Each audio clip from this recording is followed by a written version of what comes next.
I'm James L. Friedel, F-R-I-E-D-E-L. What is the ethnic origin of this last name? I'm Caucasian and German. German. German. German. What is your birthday? July the 6th, 1931. Where were you born? Born in Yoakum, Texas. Could you spell it? Y-O-A-K-U-M.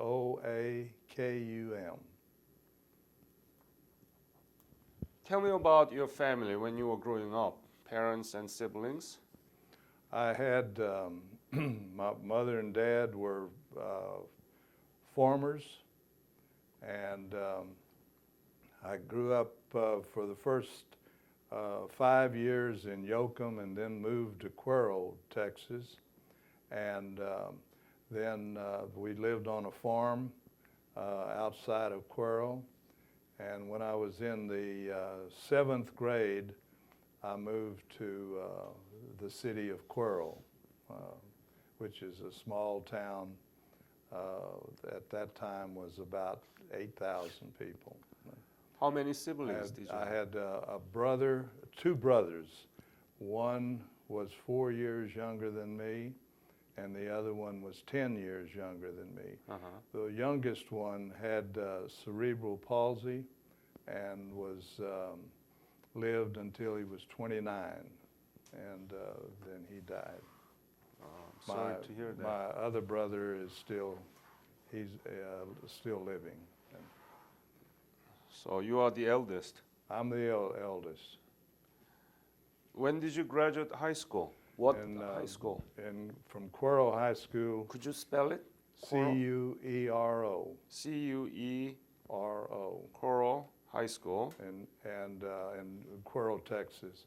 And I graduated in May of 1949. 49. And what happened to you then?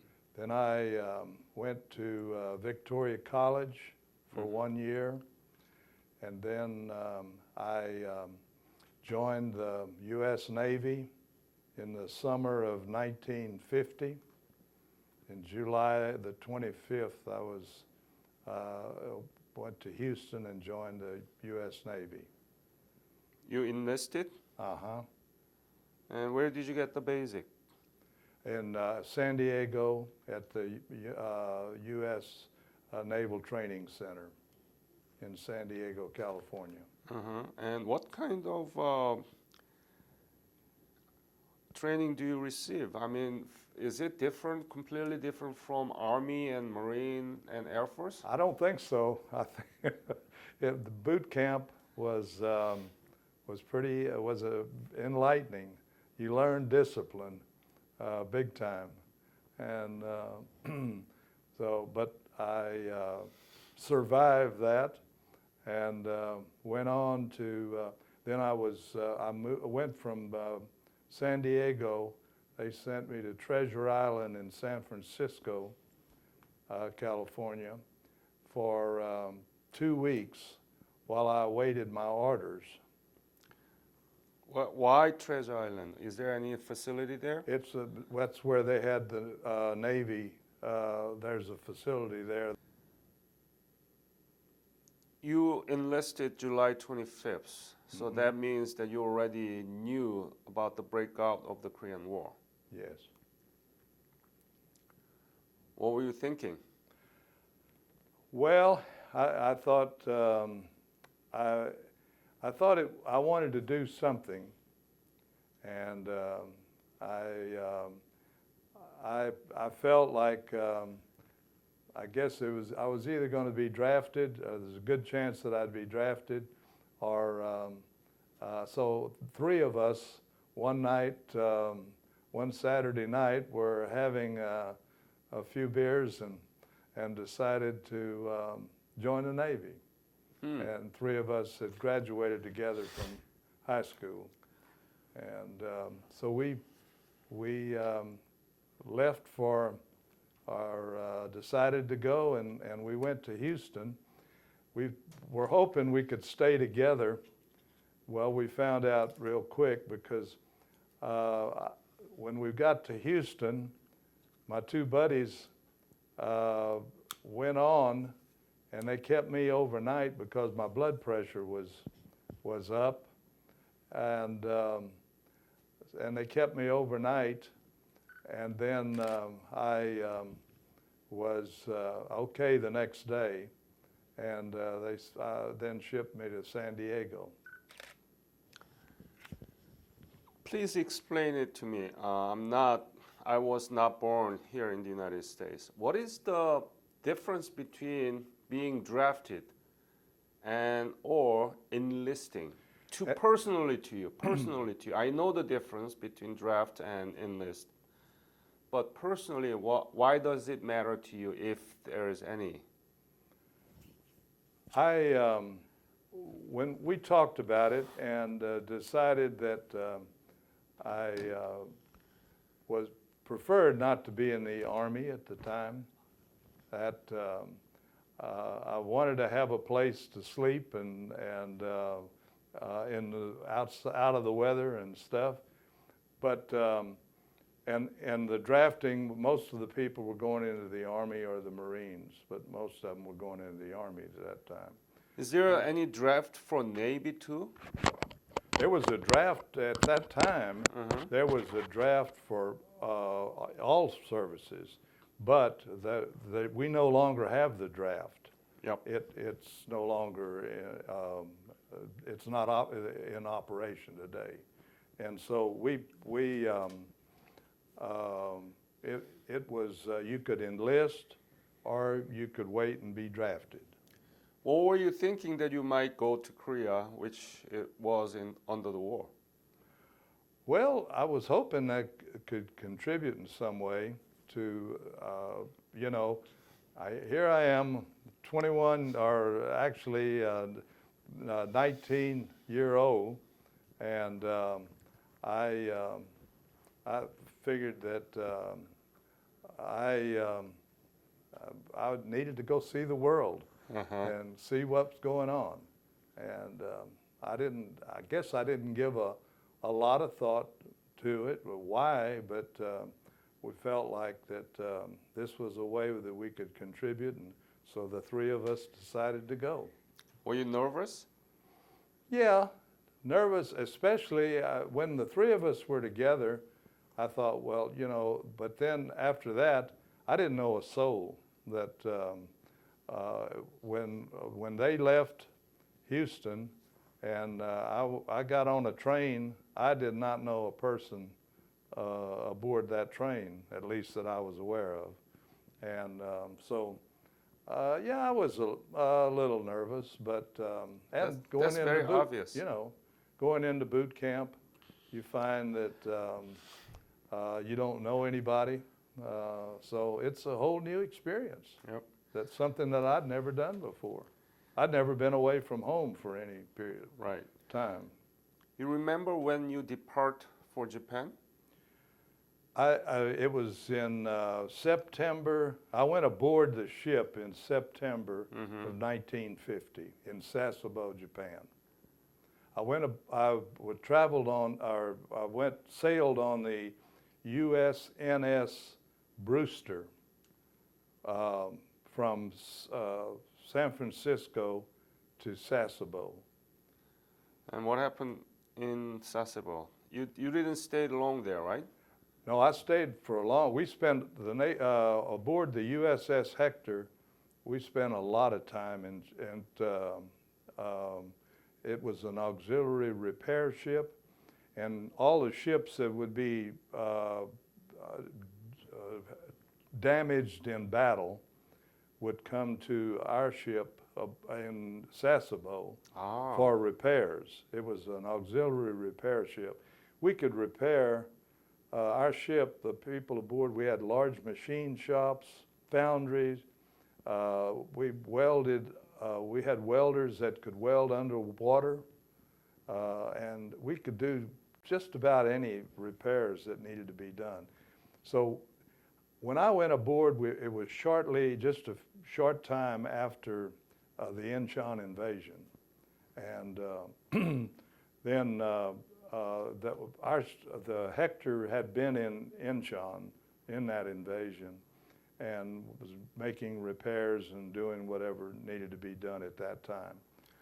And Tell me about what was your unit and what was your rank? I was a fire control technician. Fire. Fire control Uh-huh. technician, second class. And it was I was in the fire control shop there aboard the ship. Took care of. It was my responsibility for we had 5-inch 38 caliber guns with 40 millimeter and 20 millimeter, and I took care of the sights so that they kept accurate, and we didn't have a lot of, at that time, didn't have a lot of radar. We did have radar and used, but most of it was manual operation of gun sights and all. And so I spent all of my time aboard the Hector, and we spent most of our time was in Japan. I did spend, we went to Korea several times, and went into port, and but we spent a fair amount of time in the waters outside, around Korea. Is that fire control technician belong to 7th Fleet, or do you have a Seventh Fleet. bigger? It was the 7th Fleet. Could you give me the bigger unit names of this? 7th Fleet, that's it, right? Yes, I don't remember. Tell me about, were there many warships coming from Korea need to be repaired? Yes. How? Give me some kind of Well, scales. and of course, they weren't all damaged in battle, but a lot of them were, and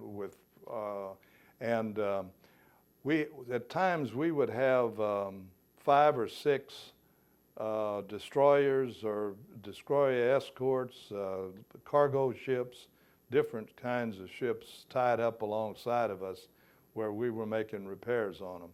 Cruisers and battleships would come into port, and we would send people over to make repairs on them. They normally didn't tie up alongside of us. We had a crew of about, when we had the flag aboard, we had a crew of about the maximum of 1,300.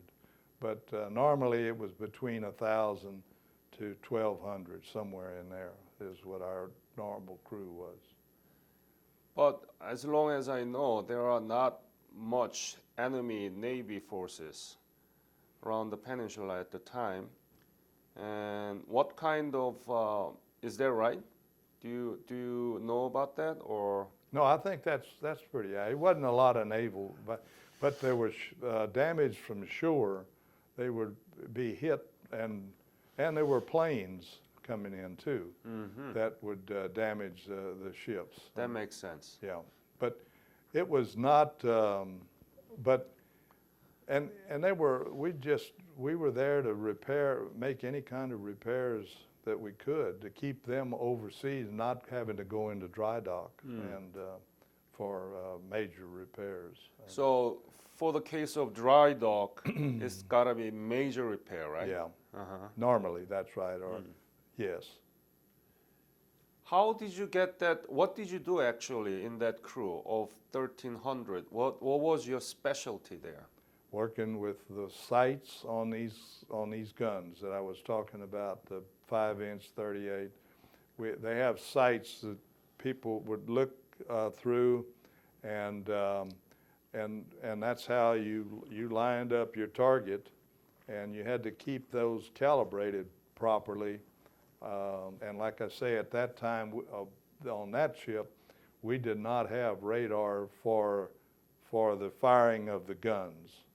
And of course now, I mean, and after that, they came out. They had radar-controlled guns and all. But these were people actually sat by these sites and look through them, and they had to be calibrated. Can you give me very specific job description, how you calibrate it with what machine and what kind of? Can you give me some, because this interview will, the young kids will listen to it and they would like to know. It was actually, we had instruments that would act, where you could determine whether this was the site was accurate or off, and you had to calibrate it just so that everything lined up, so that and it wasn't near as accurate as certainly as a radar controlled guns.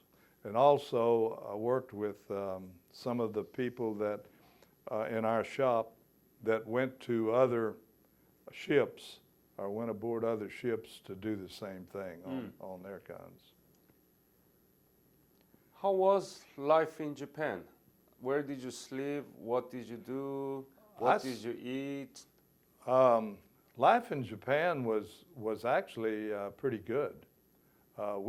We stayed tied up to buoy 13 most of a lot of the time, and we would go out periodically to near off the Korean coast, and so you were in the ship and go off toward the. Yeah. Tell me about it. I was aboard ship the whole time, never on shore duty.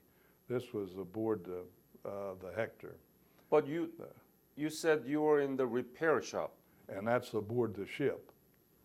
Oh. Yeah, that's aboard. We had machine shops, foundries, carpenter shops, any kind of repair shop you could think of, and welding shop, the fire control shop. So it's inside of the ship. Oh yes. Hector.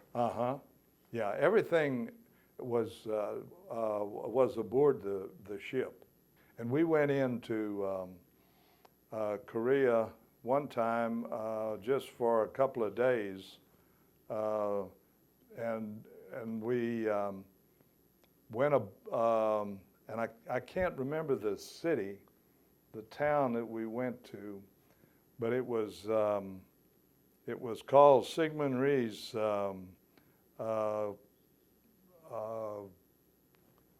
getaway, where and I forgot the name of the city. Kimhae? Yeah, Kimhae. I guess that was it. Yeah. That's where he would get away. Yep. And but while I was in Japan, you asked me what was it like. We got to go. It was kind of like shore duty. You could go probably 2 out of 3 days. You could go ashore. I chose to play basketball and baseball while I was over there, and so we had a team that we got to play a lot of those 2 sports. Even got a trip to Tokyo for 2 weeks to play. We had won the southern part of Japan's championship in baseball, and went up to Tokyo, and You mean U.S. Soldier League? Yeah, we thought we were pretty hot, and we went up and played and stayed on a naval on a Air Force base in Tokyo for 2 weeks, played baseball up there, and they whipped up on us pretty good. The Air Force, they were a lot of pros that were playing there. So, so then you slept in Hector. Yes. And you lived there, but you went out to go around the city. And how was Japan to you? It was almost embarrassing, the bowing and all to us, but they were very cordial and seemed like they wanted to be helpful. And I never felt any, any animosity or anything toward the Americans over there. Were there Japanese workers in the repair shop? No, no, there were none. Did Japan provide anything to your ship? Not that I'm aware of. We didn't have any Japanese workers aboard. It was all the Navy personnel. One thing that always impressed me about when we went over, the first Christmas I was really lonely, being away from home for the first Christmas in my life, and the chaplain arranged to have a group of orphan children come aboard, and they assigned one to eat any of those of us that volunteered. And they brought them aboard. I don't know how many there were, but there were quite a few. And I was assigned an 8-year-old girl, and we just spent the day with them aboard the ship, took them to eat. We gave them presents, and we just had movies for them, and we gave them a American Christmas dinner, and and it was really quite a Rewarding moment. It was a moment that I'll never forget. It was So, it's supposed to be very lonely, alone. It helped a but lot. Happened to be the most rewarding Christmas, right? Yeah. Not That's right. exciting with the family members, but must be very. I've told all my family about this a number of times, that what it really meant. And it was watching them take off in the motor launch from our ship was kind of an emotional time. Did you take a picture? Yes, I did. I had several pictures. Several or many? Not many. I didn't take many at any time, but I wish now that I'd taken a lot more pictures. Tell me about the occasion where that you were repairing the damage of the U.S. warship around the coast of Korea. Tell me one typical occasion where you went, how you went, what was the damage, and how you fix it, and so on. Any episode? We let's see. We had tied up alongside of destroyers, a couple of destroyers, and most of the repairs were to the hull or other things which I didn't have any part of, but this because ours was strictly with the guns, and but these were repairs that others on our ship had to make. And they had welders. We had divers that would go down and do welding and things like that. I was not involved with that. So they were able to weld under the water? Yes. I didn't know that such a thing existed, but it did. And I also, it was interesting. We had been to the States, and I was over there for about 15 months the first time, and we went back to the States and were there for a period of time, and then went back to Japan. The day I got to Japan, I got orders to go to a fire control technician school in San Diego. So they just moved me over. I didn't go ashore or anything. It took us about 2 weeks to make the trip from the States to Japan. And I didn't get to go ashore. We went back. They put me on the ship that we relieved, and I went back, spent another 2 weeks going back to the States, and go to fire control school. It was a 10-month school in San Diego.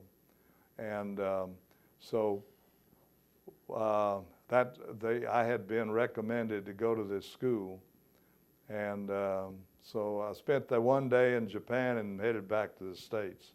When did you leave for San Diego? Let's see. It was in 1952.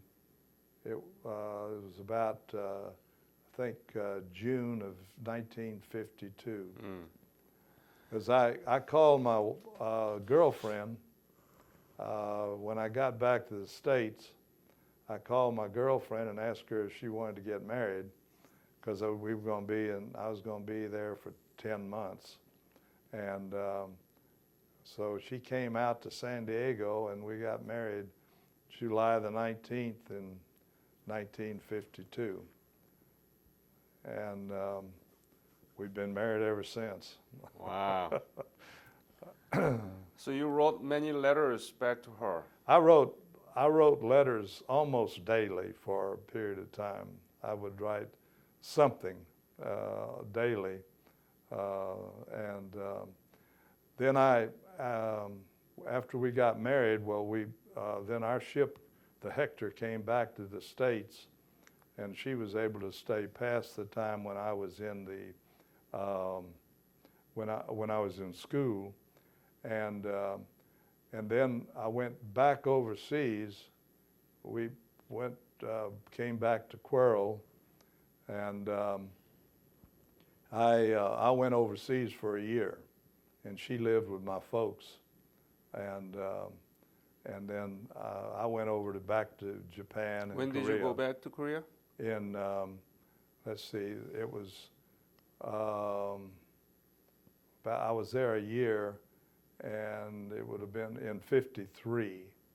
I came back in '54 from Japan and was discharged in the 26th of July. Did you hear from other Navy crew who were in the war about the war? What did they say when they came back to Japan to repair, and they go to R&R, and what did any of them saying anything about Korean War? Anything that you remember? Of course, we would hear it was hell over there. You know, from because we didn't talk to a lot of the Army and Marines and people that were living on land over, you know, and spending time and all. I had a couple of good buddies that were killed over there. One of my buddies that I played baseball with in high school was in the Marines, and he was killed just a short time after he got over there. And another one was shot up real bad, and when they were trying to take several hills and the cold, the weather was really bad, you know, and cold. And of course, we felt that some standing watches aboard the ship, and so you know, it was.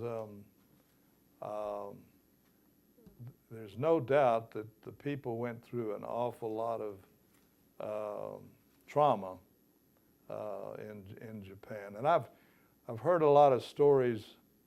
I've heard a lot of stories since that time, and in fact, the Hector we have a reunion every 2 years, and we go all over the country at different places each time we have one, and I've been to about 6 now, and there's a lot of war stories go on there. But these people, of course, that's not all during the Korean War. They've been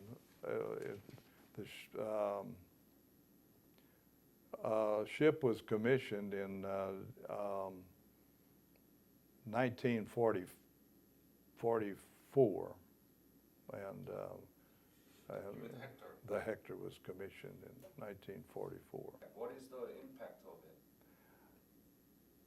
it? I wouldn't trade anything for that. I was an immature kid that went over there, and I think I matured a lot during that. I learned a lot about discipline, and I think it was it's something that I don't know. I think that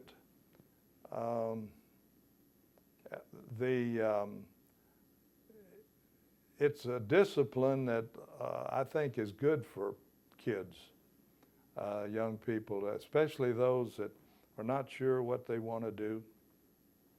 And I would strongly recommend the service for that.